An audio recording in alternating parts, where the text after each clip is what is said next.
A Fistful of Dollars was not just a spaghetti western, it was a cinematic smash and grab, a stolen masterpiece that plagiarized a Japanese samurai film, was rejected by every major American star, and was made so cheaply they could not even afford a soundstage. What audiences saw was the birth of a new kind of hero, the cynical, violent man with no name. What they did not see was the behind-the-scenes chaos.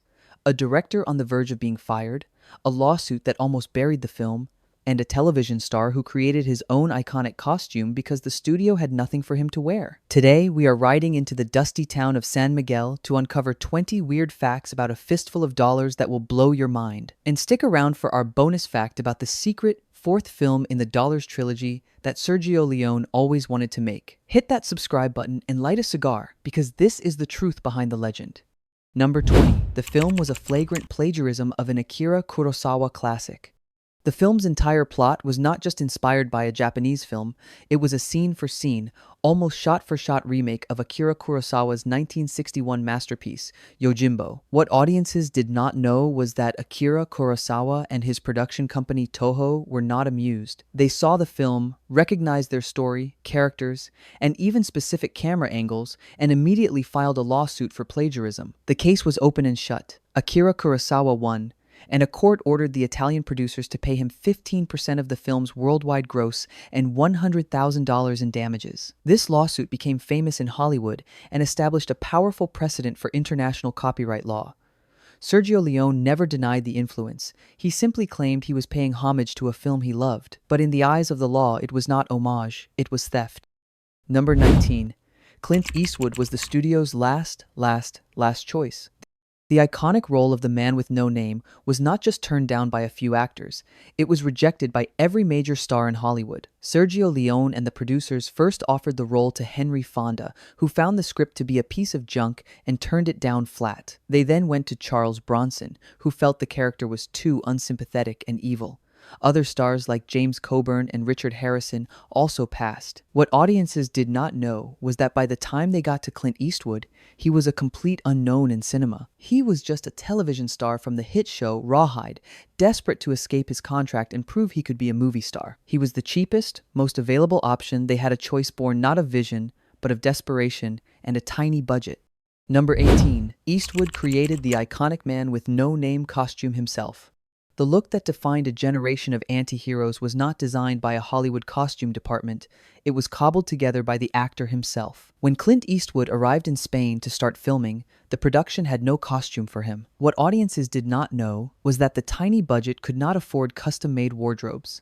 Clint Eastwood, frustrated and resourceful, went shopping in a local clothing store in Almeria, Spain. He bought the black jeans, the black shirt, the distinctive hat, and most importantly, the two-toned poncho from a rack of Mexican ponchos meant for tourists. He liked the poncho because it was asymmetrical and looked good on camera. He created the entire iconic look himself for less than $20, a piece of movie magic born from pure necessity. Number 17. The film was shot in Spain, not America. The dusty, lawless border town of San Miguel is not in Texas or Mexico. It is in the middle of the Tabernas Desert in Almeria, Spain. What audiences did not know was that this specific location was chosen for two reasons. It looked remarkably like the American Southwest, and it was incredibly cheap. The Spanish government, eager to bring film production to the country, offered massive tax breaks and allowed the filmmakers to use members of the Spanish army as extras. The town set was built from scratch and would be reused for countless other spaghetti westerns. This decision to film in Europe, using a Spanish landscape and a Spanish crew, was fundamental to creating the film's unique, slightly off-kilter, hyper-real look that was so different from American westerns shot in John Ford's Monument Valley. Number 16. The film was shot without sound and completely dubbed. Like most European co-productions of the era, the film was shot without any recording of live sound. The actors performed their lines on set, but the only sound being recorded was a guide track to help with editing. What audiences did not know was that this meant the final film's entire soundscape dialogue, footsteps, gunshots, wind was created in post-production. Clint Eastwood and the other English-speaking actors were brought back in to dub their own lines, but the Italian actors, including Gian Maria Volonte, were dubbed by other English-speaking voice actors. This is why there is often a strange disconnect between the actors' lips and the dialogue, a hallmark of the spaghetti western genre that gives it a surreal, dreamlike quality. Number 15. The film's title was a marketing invention. The film's iconic title was not the original one. In Italy, the film was released under the title Per un pugno di dollari, which translates literally to For a Fistful of Dollars. When the film was acquired for American distribution by United Artists, they fell in love with the title. What audiences did not know was that they decided to shorten it to just A Fistful of Dollars. This simple, punchy, three-word title was considered more marketable and more memorable for American audiences. It was a stroke of marketing genius that not only gave the film its name, but also inadvertently created the naming convention for its two sequels, For a Few Dollars More and The Good, The Bad, and The Ugly, forming the unofficial Dollars trilogy. Number 14. The film was too violent for American censors. When United Artists first screened the film for the Motion Picture Association of America Ratings Board in America, they were shocked. The board found the film's violence to be gratuitous and sadistic and gave it an X rating, which at the time was associated with pornography. What audiences did not know was that this was a commercial death sentence. United Artists had to go back and make cuts to the film to get an R rating. They trimmed several of the more bloody gunshot impacts, including the infamous shot where a man's eye is shot out. The version of the film that was a massive hit in Europe was significantly more violent than the one initially seen in American theaters. The cuts were later restored for home video releases, revealing the original, unflinching vision of Sergio Leone. Number 13. The film was a huge hit in Europe, but a flop in America. A Fistful of Dollars did not conquer the world overnight. Its success was a slow, rolling tide that started in Europe. The film was a colossal success in Italy, Spain, and Germany, turning Clint Eastwood into a massive star overseas. What audiences did not know was that when it finally opened in the United States in 1967, it was a commercial disappointment. American critics were largely dismissive, and audiences, accustomed to the more heroic and clean-cut westerns of John Wayne, did not know what to make of this cynical, violent, and morally ambiguous hero. It was only after its sequels, For a Few Dollars More and The Good, The Bad, and The Ugly, became huge hits that audiences went back and rediscovered the film that started it all. Number 12. Sergio Leone was almost fired during production. The director who would become a legend was on the verge of being fired before he even became a legend. The film's Italian producers were not happy with the slow, deliberate pacing of Sergio Leone and his long, silent takes. They were used to faster, more traditional Italian films. What audiences did not know was that the producers thought Sergio Leone was incompetent and were actively planning to replace him with another director. They only changed their minds after seeing the first few days of dailies. They saw the incredible power of the compositions, the intensity of the performance of Clint Eastwood, and the unique style Sergio Leone was creating. They realized he was not making a bad film, he was making something entirely new. They backed off, and Sergio Leone was given the freedom to create his masterpiece. Number 11. The film's iconic score was created in a panic. Ennio Morricone's legendary score was not the product of careful planning. It was a last-minute burst of inspiration born from necessity. Sergio Leone had asked Ennio Morricone to write a score, but Ennio Morricone was busy on another project. What audiences did not know was that on the day of the final recording session, Ennio Morricone had only written a few themes. He quickly assembled a group of musicians and gave them bizarre instructions. He told the trumpeter to play like a coyote, the flutist to imitate a desert wind, and the singer to perform a wordless, haunting vocal. For the main theme, he had a guitarist play a simple, twangy melody on an electric guitar. He recorded it all, spliced it together, and presented it to Sergio Leone. The result was a revolutionary sound that was both futuristic and primitive, a perfect sonic landscape for the vision of Sergio Leone of the West. Go ahead and like and subscribe, because we are just getting to the most shocking facts, including the real reason the man with no name smokes so much and the hidden meaning behind the film's final bloody duel. Number 10. Clint Eastwood's cigar was his acting crutch. The Man with No Name's ever-present cigar is not just a piece of iconic imagery, it was a crucial tool that Clint Eastwood used to construct his performance. Clint Eastwood, a relative newcomer to film acting, was insecure about his ability to convey emotion with his face. What audiences did not know was that he used the cigar as a prop to give his hands something to do and to hide behind during moments of intense concentration or intimidation. The way he bit it, lit it, and puffed on it became a form of nonverbal communication, a way for his character to think and react without saying a word. It was a brilliant piece of minimalist acting that turned a simple prop into a defining characteristic of one of cinema's most iconic characters. Number 9. The villain, Gian Maria Volante, was a classically trained Shakespearean actor.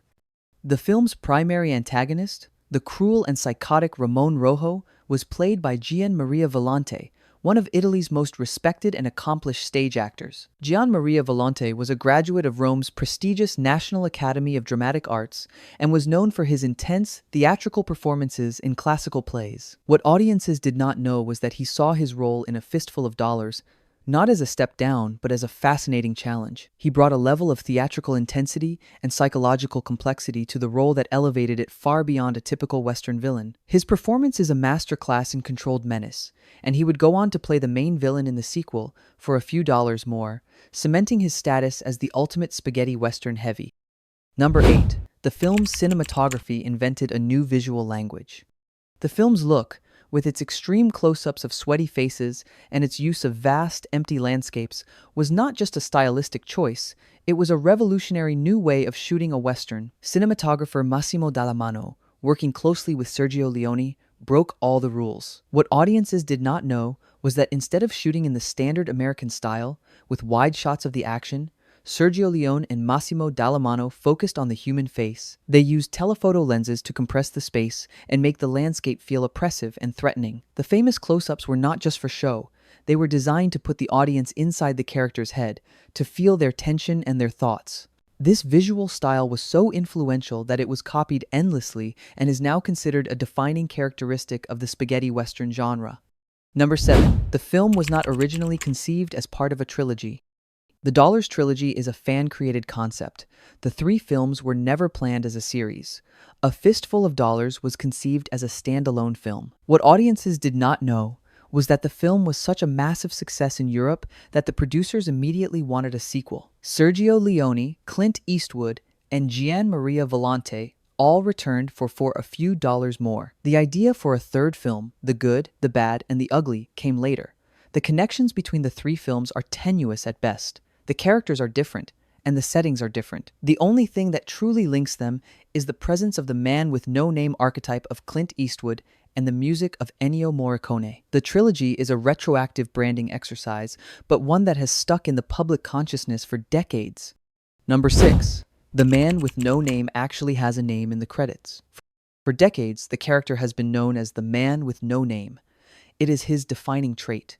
But this is a myth created by American marketing. What audiences did not know was that in the film's original Italian credits, the character of Clint Eastwood is listed as Joe. The American distributors felt that giving him a name would make him seem like a traditional hero, which would undermine the film's cynical, anti-heroic tone. So, they simply did not credit him with a name in the American releases, and the man with no name legend was born. It is a brilliant piece of marketing that added to the character's mystique and made him a more universal mythic figure. Number 5. The mule in the opening scene was a problem actor. The film opens with the man with no name riding his mule into town. It is an iconic shot, but getting it was a struggle. The mule, a notoriously stubborn animal, was not cooperating with the director. What audiences did not know was that Sergio Leone wanted the mule to walk in a perfectly straight line down the center of the dusty street, but the mule kept veering off to the side. After dozens of frustrating takes, Sergio Leone finally lost his patience. He stormed onto the set, grabbed a shovel, and dug a small, shallow trench right down the middle of the street.